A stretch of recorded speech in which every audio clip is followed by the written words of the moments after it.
Tesla again bans salvaged cars from Supercharger network in a confusing situation. I can imagine what they mean here. I know they really don't like the idea of Frankensteining your own Tesla together. Mm-hmm.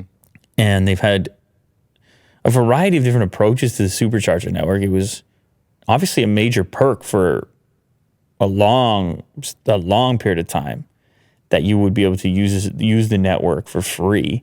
Mm-hmm. They don't do that anymore, right? You got to pay now. Do they? Tesla in Canada? Or is it worldwide?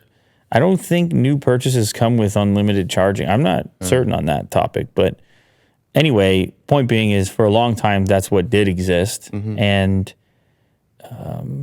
you can understand Tesla's point of view. They want their best customers to have access to as many superchargers as possible, and people who are putting together the Frankenstein models, a little bit less important to Tesla as far as customer base is concerned. And they said it was like a danger to the chargers. Right. I mean, obviously, if you're Frankensteining it, it might cause a charging malfunction. It was a big blow to people who refurbished salvaged Tesla vehicles and got them back in running shape. The automaker claimed it was a safety issue, but it didn't offer any path to inspect the cars to get them approved back on the Supercharger network, which is a big part of the value proposition of Tesla vehicles. Over the last day, received several reports from salvaged Tesla owners confirming that the automaker reversed the change again, and they are now able to supercharge on Tesla's network. Wow, okay.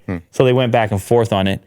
Yeah, that's the type of story that has the potential to get out of hand. We're not talking about whether it's free or not. We're talking about the ability to even charge at all, which this is one of those moves where people look at a company that has a proprietary technology like the Supercharger network, and governments look at these type of things and say, wait a minute, type of restrictions you putting on there, that software-based restriction that a person can't use it because they had their vehicle repaired or refurbished or whatever it might be. And you don't want those eyeballs. You don't want that type of scrutiny. So I presume that's why they backtracked on it. But there still could be some level of risk factor involved. Sure. For this group of people who have these refurbished units. I do agree what they said there. Yeah. The ideal scenario is to offer an approval process. Yeah, like inspection. A certification. Yep. That would solve all problems.